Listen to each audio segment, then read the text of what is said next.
Good evening, everybody, and welcome to Rounding the Bases podcast. I'm Coach Coons, along with Coach Porter, Coach Cart, and Coach Shockley has joined us tonight. Gentlemen, good evening. I'm sitting here in Florida. I can hear the rain hitting the window, and like I say, the lights have been flashing. So we'll try to get through this as painless as we can. We talked about 10 NCAA recruiting mistakes that could hurt your chances. And just as a quick review, we talked about contacting coaches during a dead period, showing they might not know the rules, coaches wondering they can't answer you. And these will all be on our website as well. Then there was parents being too aggressive or overbearing. Remember, let your kid talk to the coach. Don't act as their agent. Don't act as the person that makes the decisions, because the coach is recruiting your kid and wants to see what they're like. 3, not following up consistently. We get it all the time. We get it in our business too. We'll send out an email or send out a DM and not hear for a couple days, and all of a sudden, bang. If you are truly interested, respond. Get back to coaches. And if you don't hear back right away, follow up with them, because they are on the road either recruiting or playing. Sending generic emails. Coaches know when it's a generic email, especially when you put "Dear Coach." Personalize it. Because as soon as you do a generic email, one of these times you're going to have the wrong school in there and send it to a school that you're really interested in, and it's going to be a snafu for the whole thing. And the 5th one we talked about was the poor highlight video, quality, wrong content. You're keeping them so long. Coaches are looking 30 seconds to a couple minutes, maybe. Get it in there right away so they notice who you are. So let's jump on to the next one here. Missing NCAA eligibility center deadlines. Remember, if you want to be recruited Division I and II, you got to register to complete coursework on time and to get certified. It doesn't matter how talented you are, you don't get a pass on this. So register by the end of your sophomore year, request transcripts to be sent annually, and complete your core courses. So gentlemen, chime in there. I mean, we've all had this happen. You ask somebody and sometimes they'll say, well, what do you mean?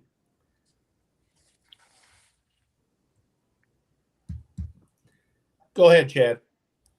Yeah. So they also have a version in the NAIA too called Play NAIA. But with the NCAA Eligibility Center, it's very user friendly. So get your transcripts in ASAP, because if you get your transcripts in, your ACT or SAT in early, you may be an early qualifier because you have all your core courses done. You can look and see what core courses on the Eligibility Center website. You can look and see what core courses the NCAA has cleared for your school.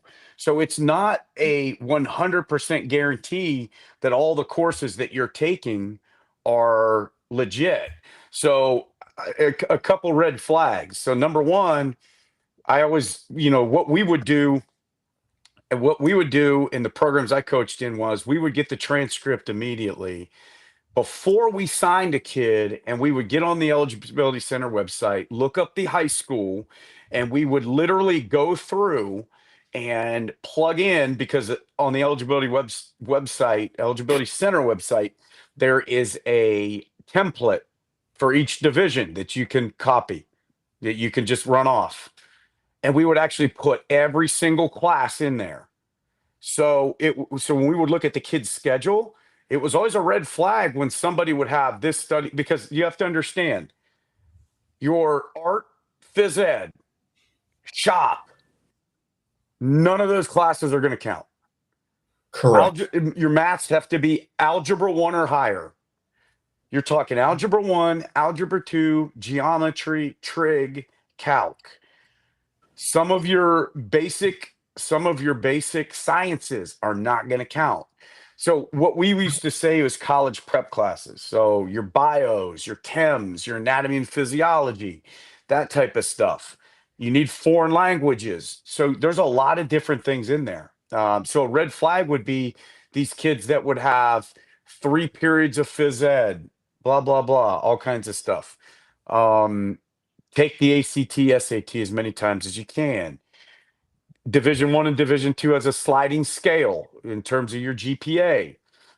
So if you have college courses, you need to send those transcripts in because they may count those college classes. It's not a given that they will count the college classes either, because you have to think about it this way.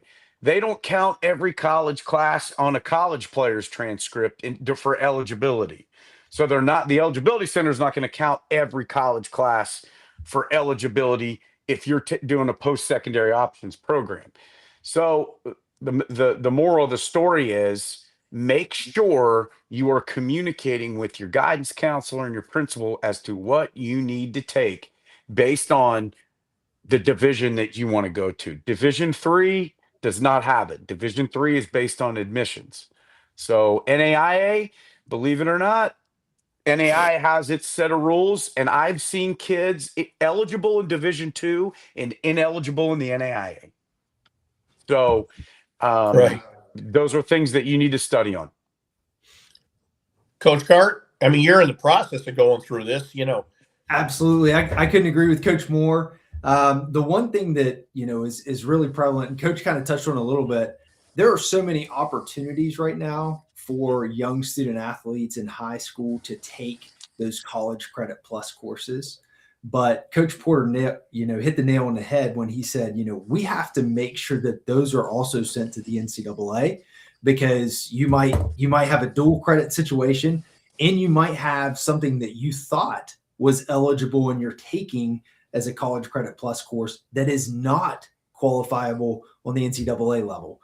And I know that that's rare, and those circumstances are very, very interesting as you try to navigate those, but those points are very prevalent.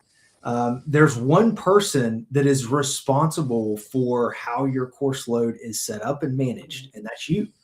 Guidance counselors, even, in our own personal situation, we've got a couple great guidance counselors, but those 2 guidance counselors are responsible for 600 to 700 students and their success.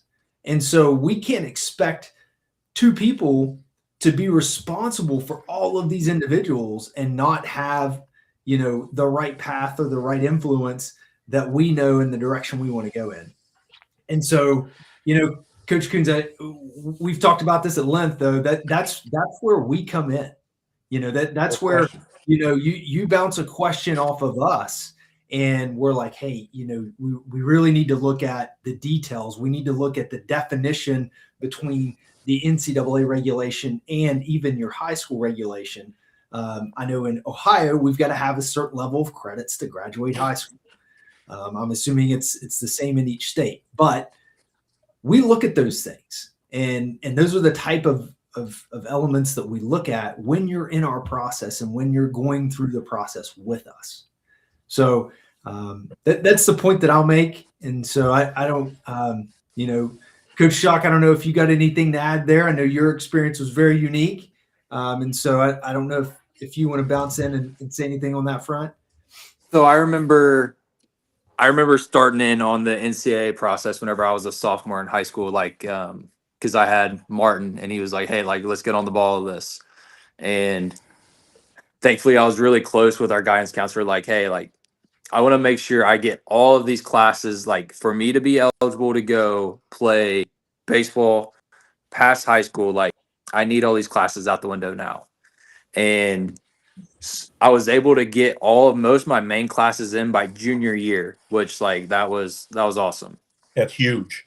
And it was huge because it made my senior year so much easier. It's because I was able to do college classes senior year. And like Porter said, only half of mine transferred to Rio, which I was kind of bummed about it, because I was like, I got to retake this class. But I mean, at least I got the other half in. And whenever the NAI play NAI process was actually very simple. After like this is like the start of my senior year, whenever all of my other scholarships got taken away and I had to look elsewhere. I remember the play NAI was a very easy process. But like the highlight on both Port and Cart, like you are in charge of you're in charge of your career. That's on the field, off the field. So get your classes in. Don't be like taking 3 study halls. Like I remember I've actually had a kid that done that, and then he was wondering why he couldn't be eligible to play at a D2 or a D1. And so get your classes in, knock them out as quickly as possible. And so then you don't have to worry about them later down the road. Yeah, and I don't think it's different. Go ahead. Go ahead. No, you're I'm good. I'm just going to piggyback off of Dylan. I have seen kids who don't get your courses out of the way, but don't think you can breeze through your senior year too. That was a great point he made, because I've seen schools say, "Hey, what happened your senior year when Johnny over here got the same things done as junior year, but continued to take courses that challenged him his senior year?" I've seen them pick that way too, so keep aggressive with it. And then the other point I was going to make that Dylan made a great point on is don't be afraid to bother your guidance counselor all the time. This is such an important thing for your career, and they may act annoyed, but they know that's their job and they're here to help you. That's a big thing. Chad, you were going to say something? I don't think it's very hard. Yeah, I don't think it's hard to get eligible. Oh, not at all. Not at all. Been around the block enough times to see, like, you can take the ACT or SAT as many times as you need to. They're going to take your best scores and sum the scores, right? And then the lower the ACT or SAT score, the higher your GPA has to be. The catch in the NAIA is I believe you have to have a 18 on the ACT. And I've seen kids, there's no sliding scale. I don't believe, unless they've changed it. So I've seen kids be ineligible in the NAIA because, they got a 17 ACT. And okay. Right. The NCAA, something you also should know is that if you get into May or June, okay, and aren't eligible core courses, you can take some other courses. There's different ways to pick up those courses, because you don't have to be certified till before your first game, till the eligibility starts. Correct. Good point. All right. Let's move on. We would get kids eligible in December, which is a good thing. That you got to be eligible to play. Boom. Number 7, not researching the program before you reach out to a coach. Contacting a coach without knowing basic info about their roster, their needs, how that coach is, it wastes the time of the coach and shows lack of genuine interest in the eyes of the coach. So how do you avoid that? So you spend 15 minutes researching each school. Check out the roster. This is huge. Check out the roster for openings at your position. There may be 3 third basemen already on their roster that you can research out. If you're a third baseman, you either commit at number 4 or you're going to try to win a spot. And mention something specific if you're sending an email to prove that you did research that school. Guys?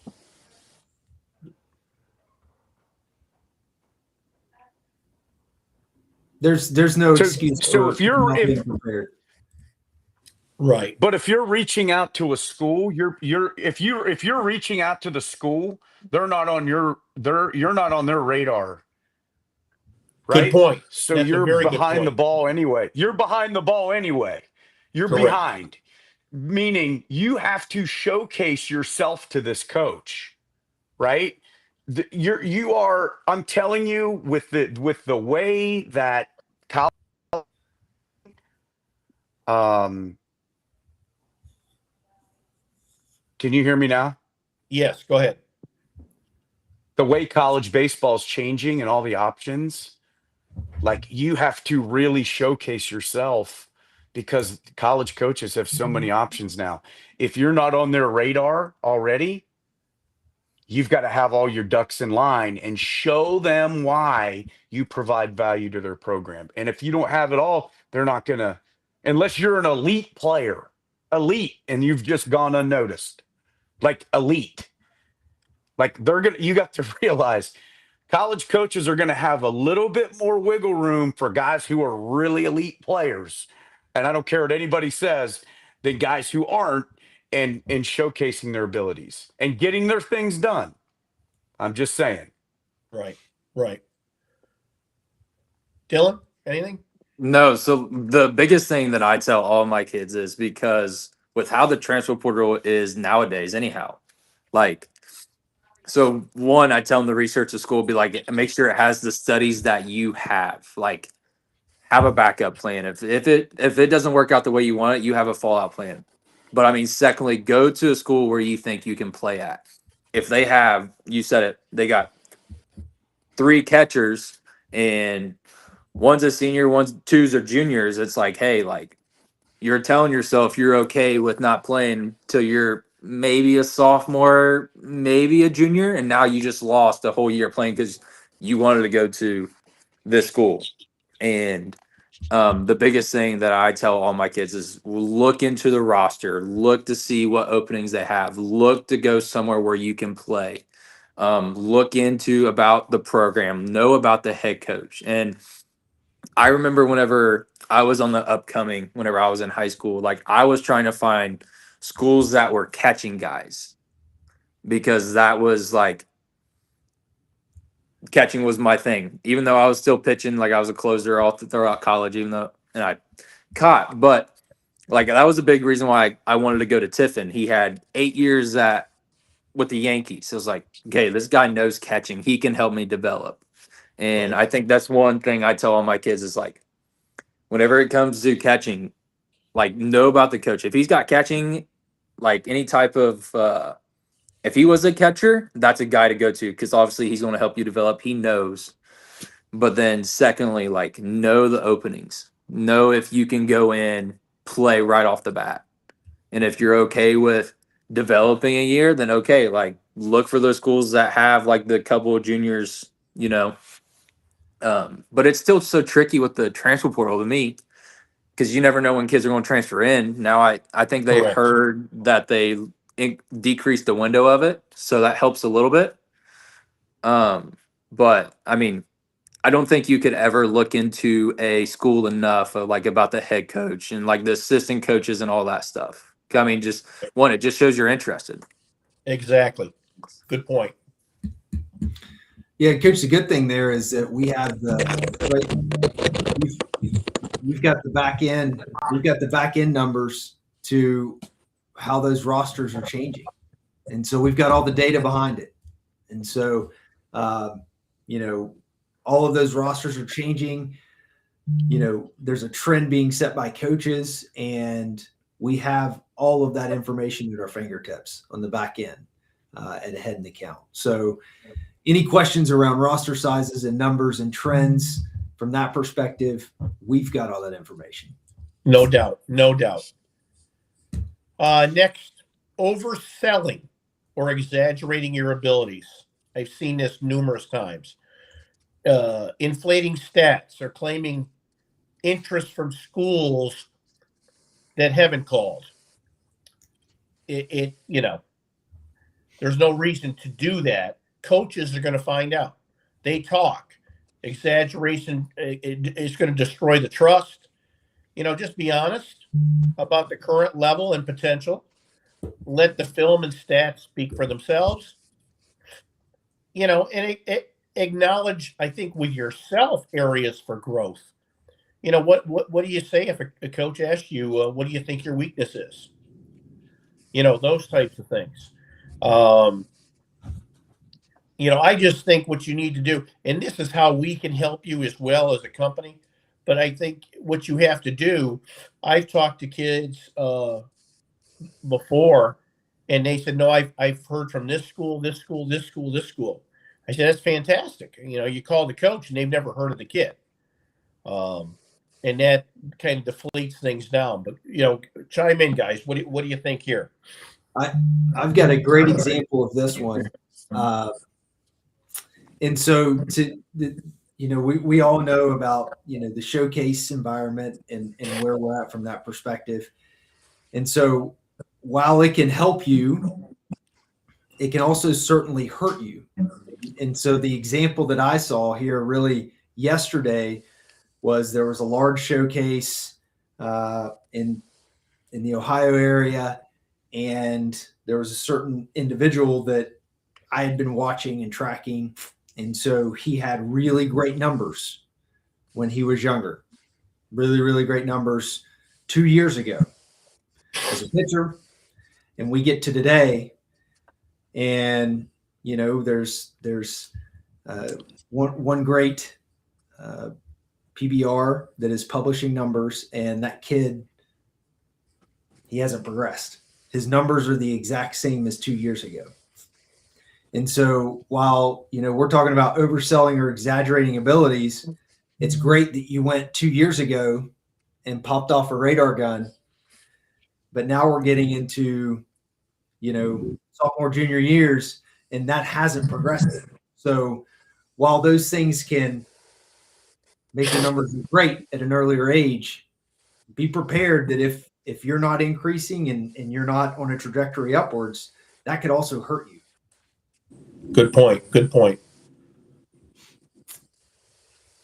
Anybody else? So a February first of all, why are we having showcases before the high school season in February? Number one, none of those guys are really in game shape. They haven't played in any games, right?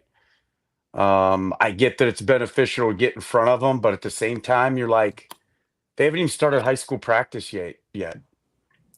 Okay. So that's the first thing, right? So if we're throwing max effort off the mound or doing whatever, how does that benefit us in May? Right. Yep.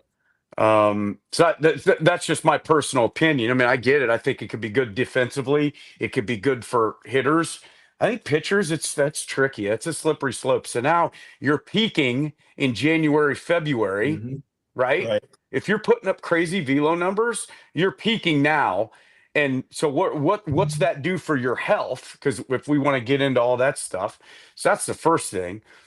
And the second thing is you have to realize that the best coaches are really good evaluators, really good evaluators. And at the end of the day, you can either play and help the team or you're not, or you can't. And the coach has to make that decision.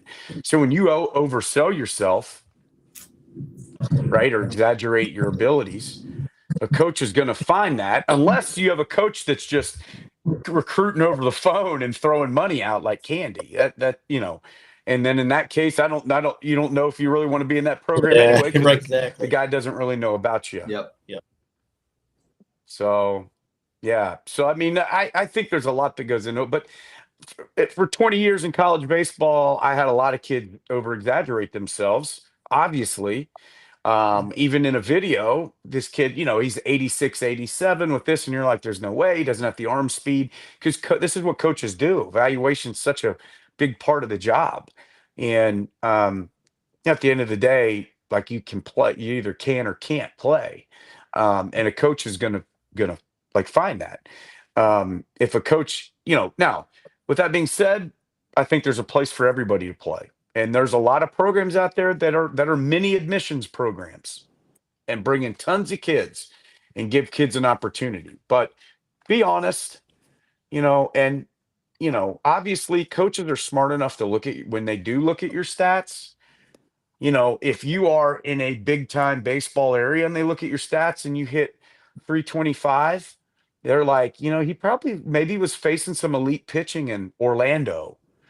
If you hit 325 in, a lot of different places, maybe you're not swinging it. So coaches see that stuff. So anyway, that's my 2 cents. All right, let's jump on to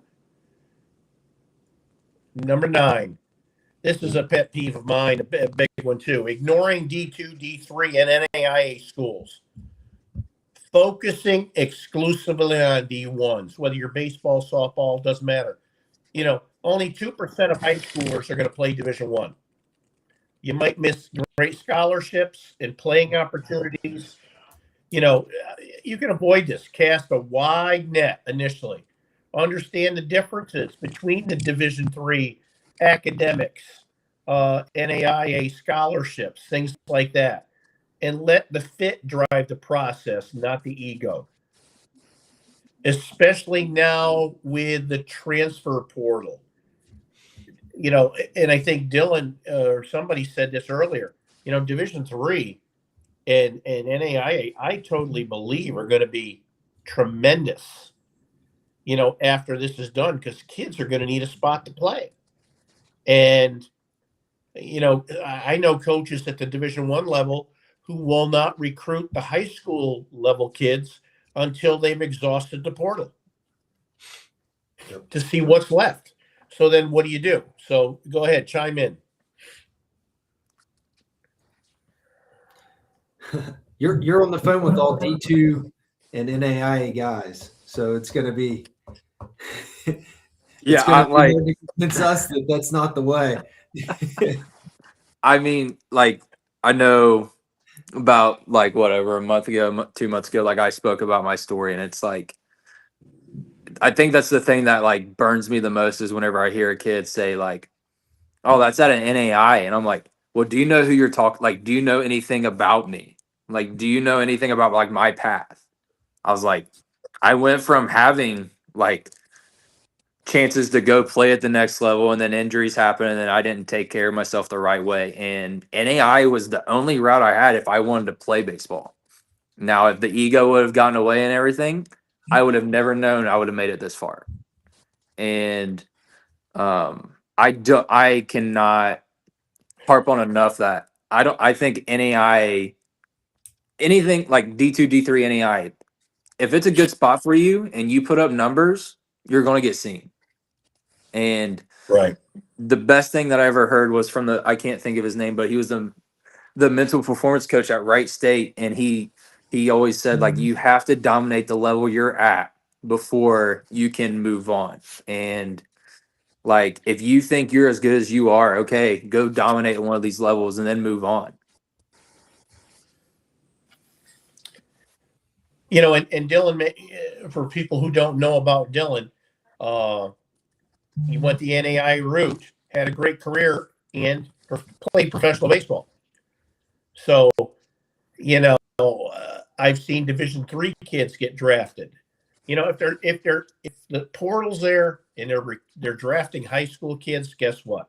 They're going to start getting great kids at Division III, great kids at NAIA, Division II. It's going to be a hotbed. But they're already those players are already there. So, I mean, let's face it. Once again, and Shock brought up a good point. You got to dominate the level you're at. Right. So if you're not you got to. Then that means high school. That means high school, right? And I could tell you all kinds of high school guys that can't play that would struggle to play at a number of local Division III schools to us. And you better not ignore these numbers, because the sheer numbers of the portal are forcing kids, because of guys are recruiting transfers. Guys are going to go JUCO and play for 2 years and not get charged any eligibility. So let's face it, guys are better. Not that there aren't good players in Division III. There's awesome players in Division III. But I think that kids that otherwise maybe would have gotten D1 and D2 looks are going to end up at the D3 level. I believe that. I agree 100% with Coach Coons, and I think the level in Division III baseball is going to, I mean, continue to even rise. And there's D3s that could beat some D1s. No doubt. I No mean, doubt. the talent's already really good. And what's happening is D3 kids are getting plucked because you can go to all these schools in 4 years. It's absurd, right? So, but now, because of all these rule changes, and I heard a coach talk about it the other day, we've got this kid, and this kid because they're not getting looks.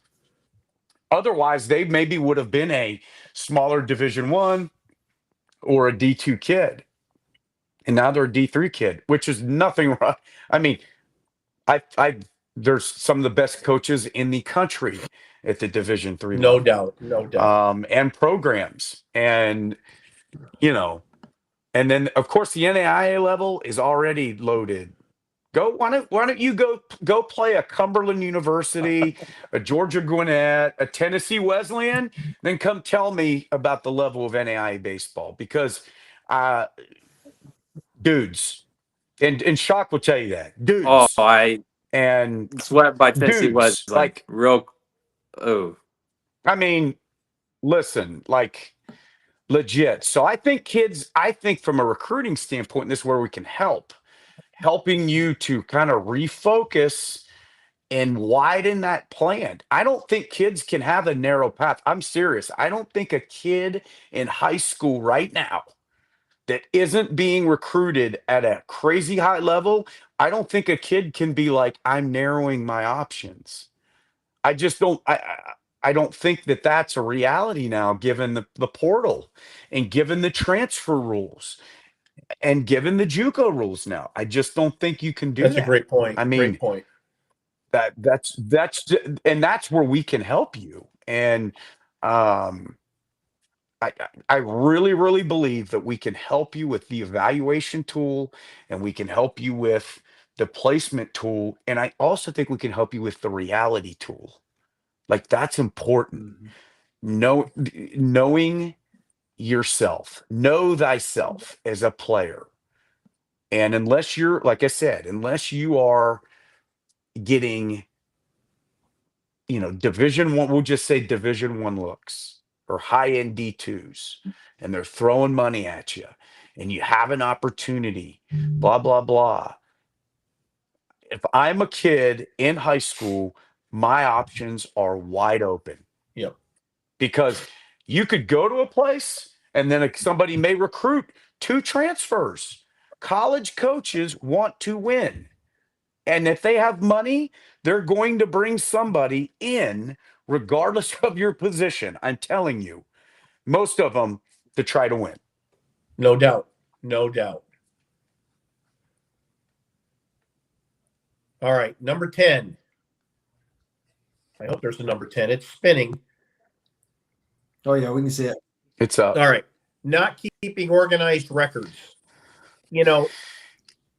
Here's another point where we definitely can help you, but you start getting inundated a little bit with calls, contacts, conversations things that were said, follow-up dates.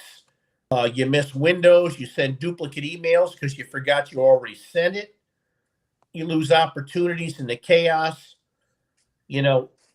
Log every interaction as soon as you hang up the phone. As soon as you send an email, print it, put it in a folder. We do things like that for our clients. Keep notes on what each coach is looking for, what the conversation curtails. Because if you're not organized and it just takes one fluke to double send something or to not remember you already talked to this person or something like that. It just puts a damper on the whole process. Coaches?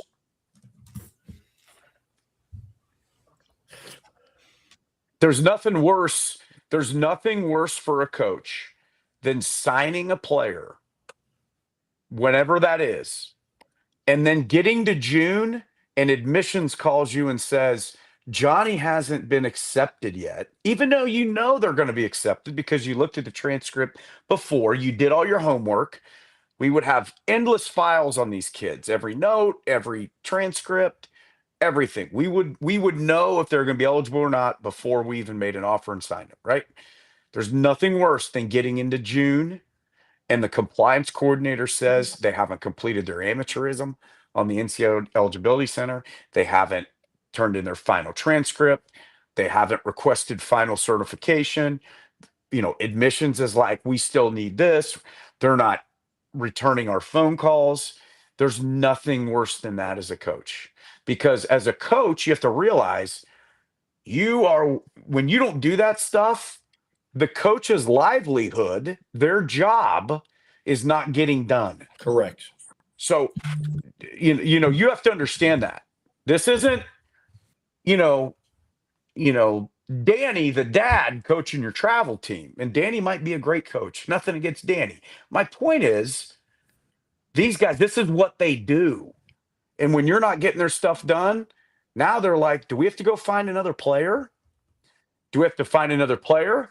Do we have to cut the scholarship? Do we have to do this? Do we have to do that? So stay on top of it. Coach, do you have favorites? Do you have favorites, Coach Porter? Like, I mean, 1,000% I have favorites. And that's people that do and as a college coach, I would tell when I would recruit kids and sit right across the table. Of course I have favorites. Right? I tell my high school kids, of course I have favorites. And these people look at me like I have two heads. But here's the deal. All coaches have favorites. And those are the kids, regardless of the ability, that do stuff right, that turn their stuff in, that show up early, that don't miss class, that don't have excuses, that don't rely on mom and dad for everything, that are self-starters. We could go and go and go, that take care of business in the classroom. If you're a problem in any of those areas, you're a problem on the field. yep. If you're the last person in the room for a meeting, that's a problem. If it's once and you're not late, okay. But there's trends. If you're not taking care of business in the classroom, you're a problem on the field too, right?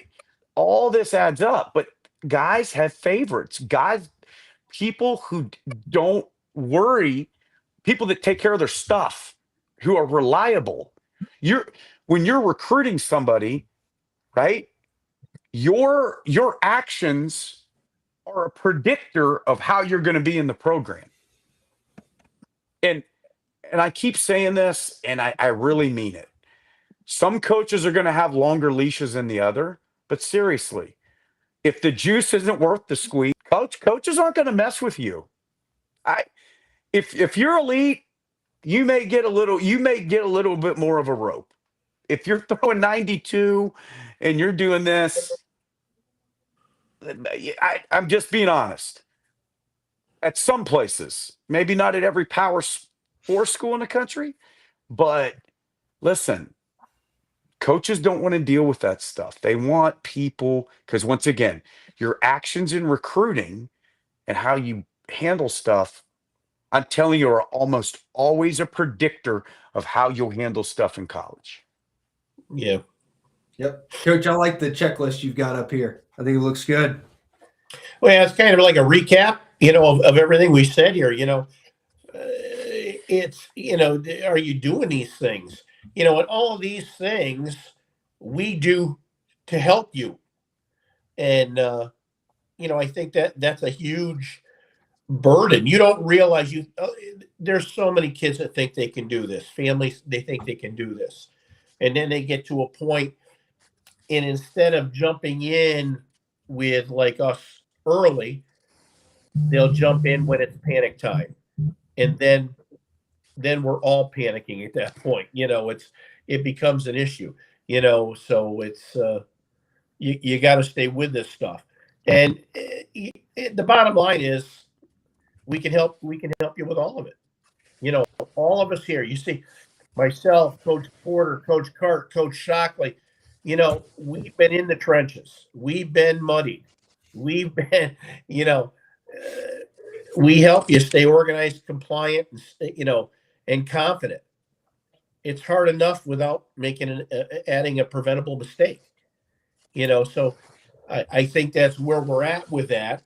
And I think, not to get too much off subject here, I have gotten a lot of DMs on X of people asking if we're going to have another not an open house, but a informative Zoom call where we had a group last time. And yes, we will do that. The four of us will talk together and set it up. I mean, you've got a wealth of knowledge here between college coaching, playing, workouts, all the way through to life after college and professional. So no matter what your dream is, whether you're baseball or softball, we can cover that all the way through for you. Anything in closing, guys?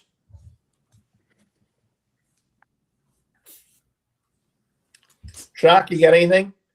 I got nothing. I think Well, Porter hit it on the head right there at the end.